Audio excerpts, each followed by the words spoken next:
अगर मैं इस दौरान अगर मैं चार्जिंग केबल हटा लूँ तुरंत बंद हो जाएगा। ये देख सकते हो, जैसे ही हटाया तुरंत लाइट बंद। आपको लग रहा होगा कि इसमें बैटरी का फॉल्ट है, तो हमने इसमें बैटरी भी चेंज करके देख लिया। दोस्तों, मोबाइल लाइन में आप काफी टाइम से काम कर रहे हैं, सीपीयू एमएमसी डबल डेकर पे काम करना आपके लिए बहुत ही ज्यादा आसान है, लेकिन ट्रेसिंग करने में आपको दिक्कत होती है।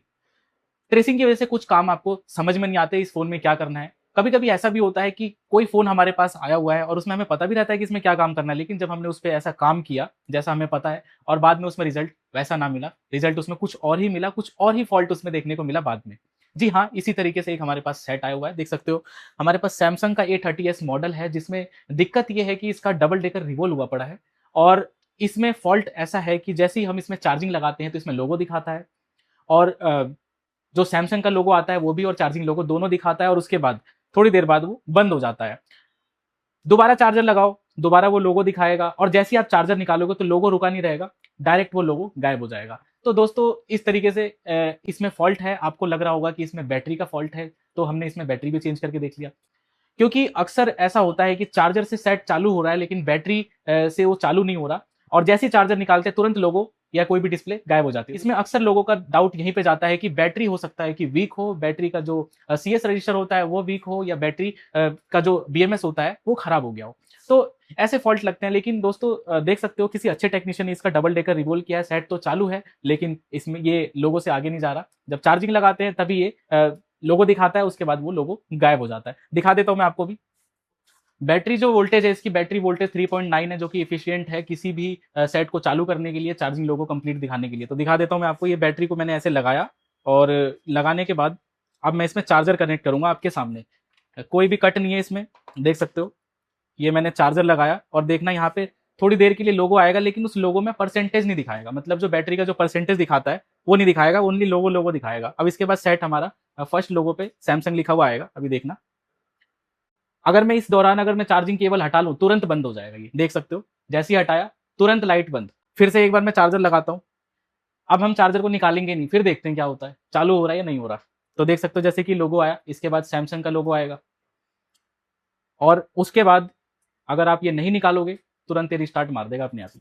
तो ये सैमसंग का लोगो आया, और थोड़ी देर बाद ये बंद हो जाएगा। अब फिर से लोगो आ जाएगा चार्जिंग का। ये बार बार यही ब्लिंक करते रहेगा इसी तरीके से। ये फिर बंद होगा, बंद हुआ, फिर से देखते हैं। देख सकते हो यही कंटिन्यू होता रहेगा। तो डबल डेकर भी इसका रिवोल्व है। और तो क्या फॉल्ट हो सकता है इसमें, स्टेप बाय स्टेप मैं आपको सिखाऊंगा इस वीडियो में। बहुत कुछ आपको नॉलेज मिलने वाली है इस वीडियो से। इस तरीके आपके पास भी कई सारे फोन आए होंगे, तो आपने क्या करा होगा, बैटरी के जो CS रजिस्टर होता है उसको शॉर्ट करके जरूर देखा होगा, कस्टमर से अच्छे खासे पैसे आपने जरूर लिए होंगे। तो इसमें कुछ CS का ऐसा कोई फंडा है नहीं, क्योंकि इसके बैटरी में CS होता नहीं है। तो बैटरी अगर हम चेंज करके भी देखते हैं तभी भी इसका सोल्यूशन नहीं मिलता, किसी और जगह से फॉल्ट है। आप वीडियो कंप्लीट देखोगे, एक भी स्टेप आपने मिस कर दिया तो आप शायद कुछ ना कुछ मिस कर जाओगे। तो स्टार्ट करते दोस्तों ये वीडियो। तो दोस्तों, सबसे पहले तो मैं आपको इसकी बैटरी चेक करा देता हूँ कि इसकी बैटरी की क्या कंडीशन है। तो ये रहा बैटरी। इस बैटरी की वोल्टेज आप देख सकते हो, ऊपर मल्टीमीटर में आपको दिख रहा होगा, देख सकते हो 3.99, मतलब 4 वोल्ट पूरा कंप्लीट इसमें मिल रहा है।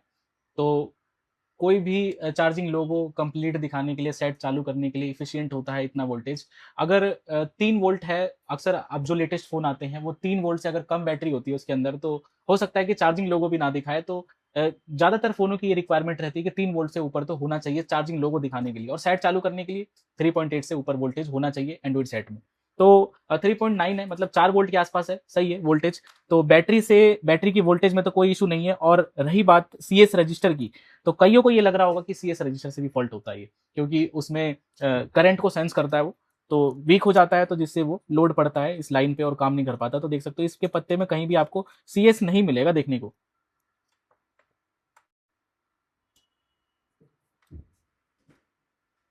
तो देख सकते हो इसमें कहीं भी आपको CS नहीं मिलेगा। छोटे छोटे कंपोनेंट और IC लगे हुए हैं, लेकिन CS इसके बैटरी के BMS में है ही नहीं। इसका मतलब CS का तो फॉल्ट नहीं है इसमें। बैटरी चेंज करके देख लिया, बैटरी चेंज से ही नहीं हुआ, तो CS का तो कोई मैटर बनता ही नहीं है। तो अब इसमें हम स्टेप बाय स्टेप इसमें फॉल्ट को डायग्नोस करेंगे। पहले देखेंगे इसमें कोई शॉर्टिंग तो नहीं है। और सबसे बड़ी बात यह है कि इसमें फॉल्ट आ कैसे रहा है। चार्जिंग पे सेट का लोगो दिखा रहा है, लेकिन जैसे चार्जर निकाल रहे हैं इसका मतलब तुरंत लोगो गायब हो जा रहा है। तुरंत लोगो गायब होने का मतलब क्या है, वी बस की लाइन, जिसको हम चार्जिंग की लाइन बोलते हैं, उसका कहीं ना कहीं इंटरफेयर है अपने चार्जिंग आईसी में भी हो सकता है, या किसी भी लाइन में ये फॉल्ट हो सकता है। जहां पे वी बस लाइन इंटरेक्ट कर रही हो वहां पे ये फॉल्ट हो सकता है। और वीबेट जो लाइन होती है, जो बैटरी की लाइन होती है, उसमें उस लाइन में ये कहीं ना कहीं डिस्टर्बेंस हो रहा है, जिसकी वजह से ये ऐसा कंडीशन देखने को मिल रहा है। तो कुछ भी हो सकता है, लाइन भी ब्रेक हो सकती है या कोई और भी फॉल्ट हो सकता है। तो हम क्या करेंगे, पहले इसकी वोल्टेज कंफर्म करेंगे, क्योंकि ज्यादा बड़ा फॉल्ट नहीं है, छोटा सा फॉल्ट है। आप जब देखोगे तो आपको भी समझ में आ जाएगा कि इस तरह के आप भी फॉल्ट रिपेयर कर सकते हो। तो सबसे पहले हम क्या करेंगे, इसका वीबेट लाइन की वोल्टेज चेक करेंगे, कहीं उसमें लीकेज तो नहीं है। तो वीबेट को मैं चेक करके दिखा देता हूँ आपको। ये मैंने डायोड रेंज पे रखा है, और अगर मैं बैटरी कनेक्टर को चेक करूँ, ये देख सकते हो, तो इसमें कोई लीकेज वगैरह होगा तो बता देगा ये। तो देख सकते हो यहाँ पे 430 के आसपास आ रहा है, ये वाला तो ग्राउंड है, ये 430। और अगर हम फॉरवर्ड वाइज करते हैं 1900 के आसपास, कंप्लीट ओके है लाइन, कोई भी लीकेज वगैरह नहीं है। मैं आपको डीसी से भी चेक करके दिखा देता हूँ इसमें कोई लीकेज है या नहीं है। तो डीसी में मैं 4.2 वोल्ट सेट कर रहे हैं, या मैं 4 वोल्ट कर लेता हूँ। डीसी में मैंने 4 वोल्ट सेट कर लिया, और 3 एम्पियर। डीसी से भी मैं आपको दिखा देता हूँ क्या कंडीशन है, देख सकते हो। अगर इसमें कोई लीकेज होगा तो डीसी जरूर बता देगा। देख सकते हो ये है वीबेट लाइन, क्लिक किया, कोई भी इसमें रिस्पॉन्स नहीं ले रहा। और इधर वाला ग्राउंड है, तो यहाँ पे आपको ऐसा दिखाएगा, इस तरीके से शॉर्टिंग दिखाएगा, क्योंकि ग्राउंड तो ग्राउंड से टच ही हो रहा है, यहाँ पे कोई भी नहीं लीकेज दिखा रहा। इसका मतलब वीबेट लाइन को हम लीकेज नहीं मान सकते हैं। इसके बाद वीबस लाइन, वीबस जो कि चार्जिंग आईसी तक लाइन जाती है, चार्जर की लाइन होती है, उस लाइन को भी हम लीकेज चेक कर लेंगे, उस लाइन में कहीं लीकेज तो नहीं है, तो वो भी देख लेते हैं हम। तो उस लाइन को देखने के लिए हम क्या करेंगे, डायग्राम का सहारा ले लेते हैं, क्योंकि हमारा काम आसानी से हो जाता है डायग्राम से। और हम मैनुअली ढूंढने के थोड़ा टाइम लगेगा। बाकी हमने पिछली वीडियो में भी आपको सिखा रखा है कि किस तरीके से हम वीबस की लाइन को मैनुअली ढूंढ सकते हैं। तो डायग्राम में अगर आपको दिखाऊं, देख सकते हो जैसे कि ये इसका मॉडल है सैमसंग A30। चार्जिंग डाटा हम ओपन करते हैं। चार्जिंग डाटा जो है यहाँ पे देख सकते हो, इस पे तो मैंने आपको चेक करा दिया, बैटरी की लाइन होती है, कोई भी लीकेज नहीं है। वीबस लाइन कौन सी है इसमें, ये वाली है। तो ये लाइन जो दिख रही है इसमें, ये वीबस लाइन है, 5 वोल्ट की लाइन होती है। देख सकते हो इस पर लिखा हुआ वीबस 5 वोल्ट। इस लाइन को भी हम देख लेते हैं कहीं इसमें लीकेज तो नहीं है। तो लीकेज देखने का आसान तरीका, डीसी मशीन से आप लीकेज चेक कर सकते हो। तो देखते हैं, ये वाली जो लाइन है ये वीबस की लाइन है। तो इस पे मैं आपको लीकेज दिखा दूं, तो डीसी से हम इस पे वोल्टेज दे रहे हैं, ये देख सकते हो, माइनर है बस, बहुत माइनर के आसपास इसमें लीकेज देखने को मिला। जैसे मैं टच कर रहा हूँ तो वैसे इसमें कुछ माइनर इसमें कंजप्शन ले रहा है, जो कि ना के बराबर है। अब इसके बाद हम क्या करेंगे, चार्जिंग आईसी के पास हम चेक कर लेते हैं कि वीपीएच की क्या कंडीशन है और वीबैट की क्या कंडीशन है वहाँ पे। तो उसके लिए हम डायग्राम का सहारा लेते हैं। इसमें चार्जिंग आईसी जो है सीपीयू के पास है, देख सकते हो ये सीपीयू है, यहाँ ये सीपीयू है, ये आपका ईएमएमसी है। इसके पास हम देखते हैं कि यहाँ पे ये कनेक्शन दिखा रहा है। तो यहाँ से ये लाइन चार्जिंग की लाइन है, 5 वोल्ट की लाइन वीबस की, ये ओबीपीआईसी लगा हुआ है, तो 5 वोल्ट हम इस पे देख सकते हैं। इसके बाद ये वाली जो लाइन है ये बैटरी की लाइन है, इस पे हम बैटरी वाली वोल्टेज हम देख सकते हैं। ये जो लाइन है, ये वाली जो कॉइल है, ये वीपीएच की कॉइल है, जहाँ पे हम वीपीएच वोल्टेज देख सकते हैं। तो इतना हम देखते हैं, उसके बाद देखते हैं तो हम कहाँ देखेंगे, ये लाइन तो हमने वहां पे चेक कर लिया, इस लाइन में कोई लीकेज मतलब माइनर लीकेज है। एक बार मैं यहाँ पे ऐसे चेक करूंगा, यहाँ पे चार्जर लगा के यहाँ पे मैं वोल्टेज चेक कर लूंगा, और उसके बाद बैटरी और चार्जर लगा के हम यहाँ पे इन दोनों पे वोल्टेज चेक कर लेंगे। मेन लाइन हमारी अभी फिलहाल ये है, क्योंकि चार्जिंग पे कनेक्शन इसमें दिक्कत आ रही है, चार्जिंग में दिक्कत आ रही है, तो इस कंडीशन में हमें ये लाइन पहले चेक करनी पड़ेगी, बैटरी और चार्जिंग की लाइन। तो फोन को हम घुमाते हैं, बैक साइड दिखा दूं मैं आपको, देख सकते हो ये है कंडीशन इस फोन की। बैक साइड से ये फोन कुछ इस तरीके से है, देख सकते हो, डबल डेकर इसका रिवोल्व किया हुआ है, ये रहा डबल डेकर। तो ये रिवोल्व है पहले से ही, किसी टेक्नीशियन ने इसको रिवोल्व किया है, तो देख सकते हो। अब हम क्या करेंगे, इसमें चार्जिंग ऐसी है भी, तो मैंने आपको बताया था, ये जो है यहाँ पे ये ओबीपीआईसी लगी हुई है, और जो वीबस आ रहा है वो वीबस इस पे आ रहा है, 5 वोल्ट इस पे मिल जाएगा, और ओबीपी का जो आउटपुट है, आउटपुट हमारा ये है। तो इन दोनों कैपेसिटर पे हम पहले तो वोल्टेज कंफर्म कर लेंगे। वोल्टेज कंफर्म करने के बाद ये हमारा वीबस कंप्लीट। उसके बाद बैटरी की वोल्टेज हम कंफर्म कर लेंगे, 4 वोल्ट यहाँ पे मिल रहा है नहीं मिल रहा है बैटरी लगा के। उसके बाद चार्जर लगा करके हम यहाँ पे इसकी वोल्टेज चेक कर लेंगे, यहाँ पे वीपीएच वोल्टेज कितना बन रहा है कितना नहीं बन रहा, चलो देखते हैं। ये काम हम सीधा बैटरी और चार्जर लगा के ही कर लेंगे, एक ही बार में हमारा काम हो जाएगा। तो पहले मैं बिना बैटरी के आपको दिखा दूँ वीबस कितना मिल रहा है। चार्जर लगाना होगा हमें, और ये हमने चार्जर लगाया। चार्जर लगाने के बाद वोल्टेज रेंज पे मल्टीमीटर होना चाहिए, और देख सकते हो आप,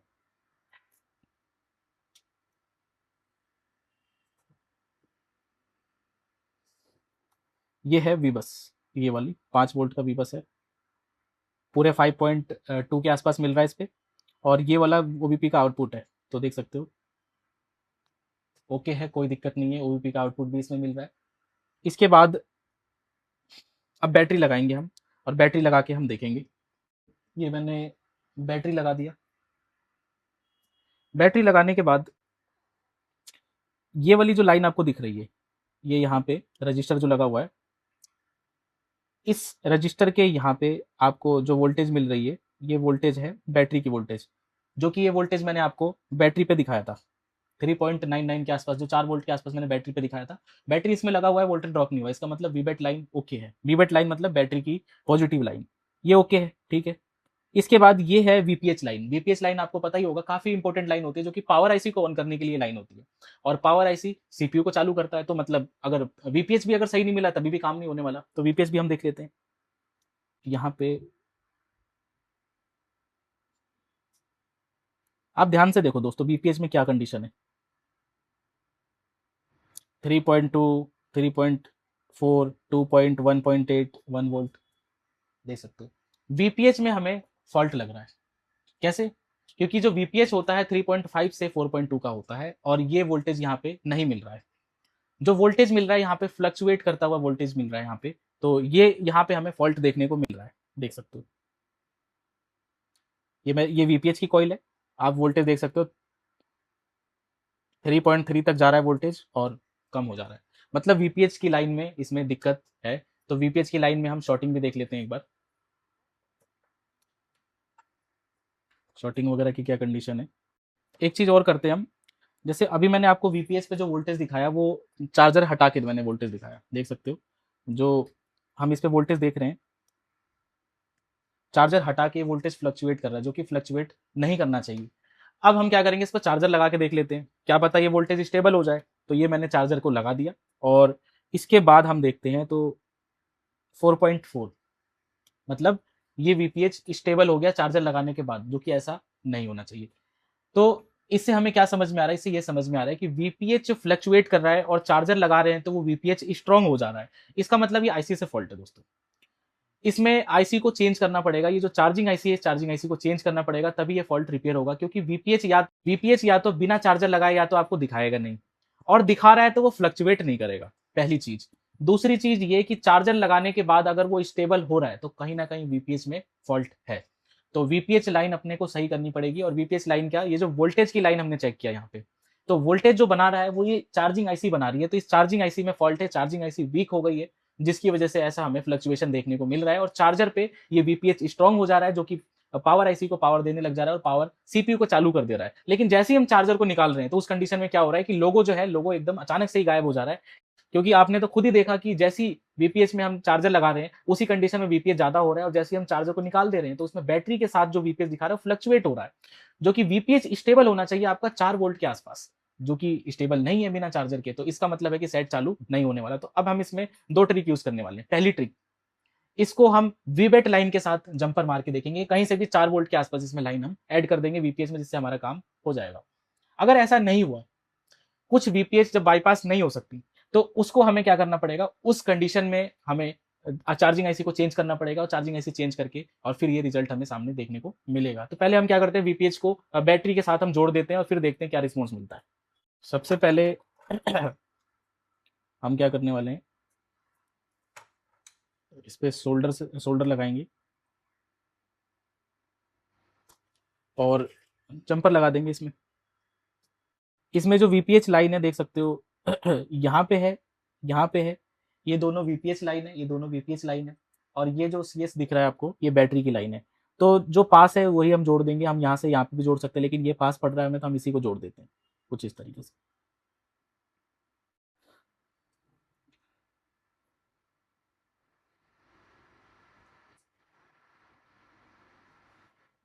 तो ये हमने जोड़ दिया इसमें, देख सकते हो।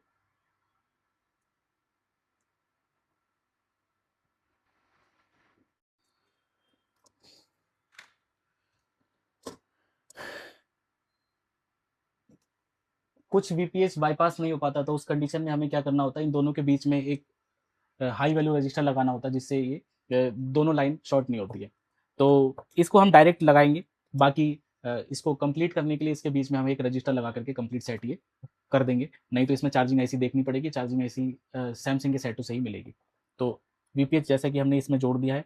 अब मैं क्या करूँगा, बिना चार्जर के खाली बैटरी लगाऊंगा और वीपीएस पे मैं जो वोल्टेज पहले फ्लक्चुएट हो रहा था वो देखते हैं कि फ्लक्चुएशन गया या है अभी भी। तो सीधा इसमें हम चार्जर ही लगा लेते हैं। तो देख सकते हो मैं फोल्डर का ही पत्ता नहीं लगा रहा। तो आपको तो पता ही है कि दोस्तों फोल्डर के पत्ते में जिसमें चार्जिंग की सप्लाई होती है, तो हम फोल्डर लगाएंगे नहीं, हम सीधा बैटरी को लगा देंगे।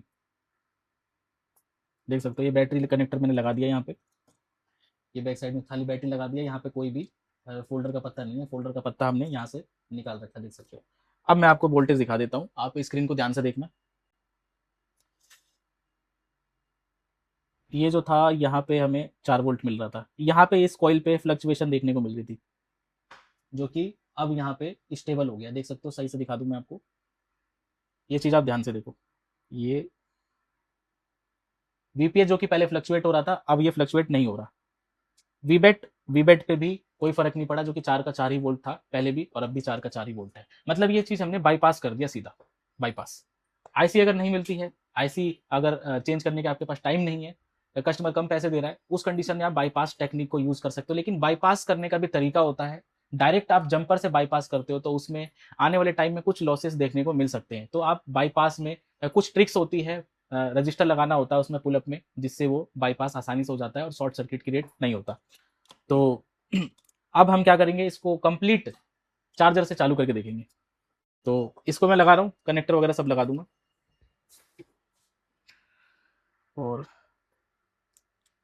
पहले चार्जिंग एम्पियर भी कुछ नहीं ले रहा था, अब ये देखते हैं क्या इसमें रिस्पॉन्स देता है। ये मैं ऐसे लगा रहा हूँ और मैं आई चार्जर आपको दिखा दूँ, जो यहाँ पे है, देख सकते हो 1.6 का एम्पियर यहाँ पे ले लिया, 1.6। और लोगो आ रहा है, पहले ये लोगो गायब हो जाता था, सीधा सैमसंग दिखाने लग जाता था, देख सकते हो। चार्जिंग का परसेंटेज भी इसमें दिखाने लग गया।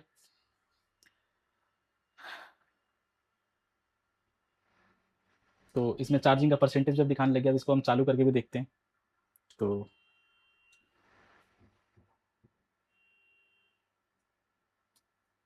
ठीक है, चालू हो रहा है फ़ोन। तो ये छोटे छोटे फॉल्ट होते हैं दोस्तों, जो कि अगर हमें ट्रेसिंग की जानकारी है, किस लाइन पे क्या वोल्टेज देना है, ऐसे हम किसी भी लाइन पे जंपर नहीं मार देते। उसके बाद भी हमें देखना होता है कि जंपर मारने के बाद कहीं कुछ फॉल्ट क्रिएट तो नहीं हो जाता। तो ये सारी चीज़ें हमें ट्रेसिंग से पता लगती है, ट्रेसिंग हमें अच्छे से आना चाहिए, तभी हम ये सब बाईपास वाली टेक्निक्स को यूज़ कर सकते हैं। कई सारे BQIC में भी केसेस आपने देखे होंगे कि 15 और 14 नंबर पिन को हम आपस में जंपर कर देते हैं, जिससे क्या होता है, वो बाईपास हो जाता है। इस तरह के फॉल्ट जो होते हैं वो बैटरी से बाईपास नहीं होते, तो वो उस ट्रिक से बाईपास हो जाते हैं। तो देख सकते हो चालू हो गया कंप्लीट।